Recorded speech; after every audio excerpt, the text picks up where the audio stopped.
History, Echoes of September Part 1. Before 1. Irina lived in a world where everything was in its place. She taught literature at the gymnasium, made coffee for her husband, Nikita, in the mornings, and took care of her teenage daughter, Alena. Her life was like a well-oiled machine, a little tired, but working. Love in marriage turned into partnership, and passion into habit. But Irina did not complain. After all, it's like that for everyone. And then September came. A new school year, a new 11B. Among the students was Roman, the parent of a new boy. Young, successful, a widower. At the parent-teacher meeting, he listened attentively. He spoke softly. His eyes were warm, not loving, just attentive. But this was enough for something in Irina to tremble. First, correspondence about their son. Then, a discussion of books. Then coffee after school. Nikita didn't ask where she was staying late, he always thought they had trust. Irina didn't want to cheat. She just wanted to be seen. Heard. Desired. And Roman knew how to do that, to look as if there was a whole world in front of him, and not a tired woman in her 40s. Part 2. Nikita was building a business. He wasn't a bad husband. He was just busy. He provided for her, took care of her, but lived in the rhythm of reports and calls. He thought, then there will be rest. Then a trip. Then love. Only this then never came. It took him a while to realize that something was wrong. Irina seemed to be the same. But she had a slight detachment. As if her thoughts had left a day before him. He didn't check his phone. He didn't make scandals. He just came back from a business trip a day early one day, and saw her leaving the entrance, laughing, next to Roman. He didn't shout. He walked past. And at night, lying next to her, he realized he had lost something important, without even understanding the rules of the game. Part 3. Roman didn't want to destroy someone else's family. He had survived the death of his wife and knew what it was like to lose. Irina was an unexpected light for him. Not love, no, just the silence that had happened in him after the losses finally began to sing. But he felt, this was not his story. Not for real. When Irina said, I can't do this anymore, he nodded. Me too. They didn't quarrel. They just let her go. Because they both understood, this relationship was not a new life, but an attempt to escape from the old one. Part 4. Later 2 years passed. Irina got divorced. Not because of Roman, because of herself. She realized that she wanted a different life.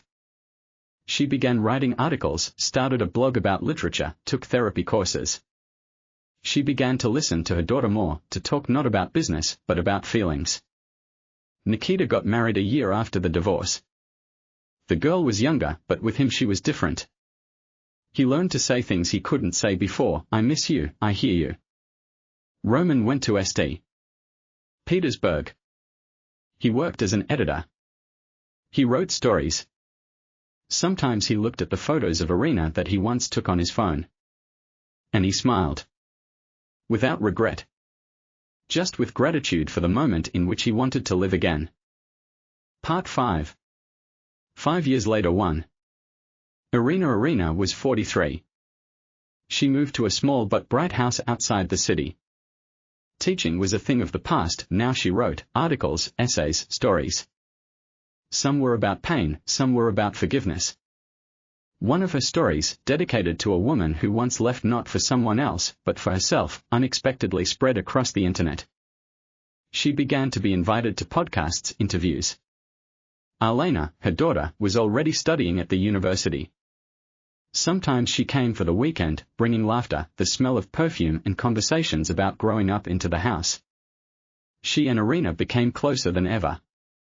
Irina had not heard about Roman for a long time. She did not look for him. But sometimes, waking up alone to the sound of rain, she remembered autumn, books, coffee and how the light came on in her life for the first time in a long time. Without pain. With warmth. One day she received a letter. A postal letter, a real one. I read your story. Is it about us? I'm glad you're alive and shining. I'm not waiting for an answer. I just wanted to say you changed my life. Take care of yourself. Ah. She smiled. No answer was needed. Some letters are like forgiveness that came late, but still on time. 2. Nikita opened his own business, left the company. His new wife, Anya, gave birth to a son. And he was a different father, attentive, involved. Too late, he realized how much he had lost in his first marriage, simply because he thought that being reliable was enough. They didn't communicate with Irina often. But sometimes they would write to each other about their daughter. Without tension. Like exes who no longer hold a grudge, because each of them had lived through their own pain. On one of Elena's birthdays, they accidentally ended up at the dacha together. While his daughter was cutting the cake, Irina came up to him with a glass of wine. You've become softer, she said. He grinned. You're stronger. Then it wasn't all in vain, she said. They stood on the veranda. Without attraction. But with respect.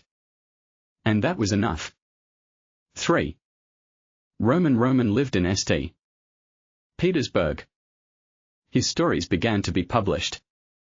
He taught creative writing, walked his dog along Nevsky, looked at people, catching their facial expressions, voices, gestures. He was no longer the person who was afraid of loneliness. He knew meeting Irina was not a mistake. She was a turning point.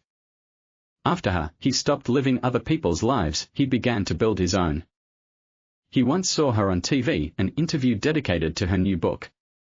She spoke calmly, intelligently. Her eyes were shining. He smiled. And turned off the sound. He already knew her words by heart. Epilogue. Time does not erase. It heals if you give it space. Irina was no longer afraid to be alone, she was at peace with herself. Nikita understood that love is not to provide, but to be present. Roman learned to love without salvation, without attraction to pain. And one day, in early autumn, when the leaves had just begun to turn yellow, Irina and Roman entered a bookstore at the same time. 5 years later. He saw her first. She froze for a second. Hello, she said. Hi, he answered. They were both holding the same book in their hands. Tea? He asked. Why not? She said. Not the beginning. Not the return. Just a meeting. In time.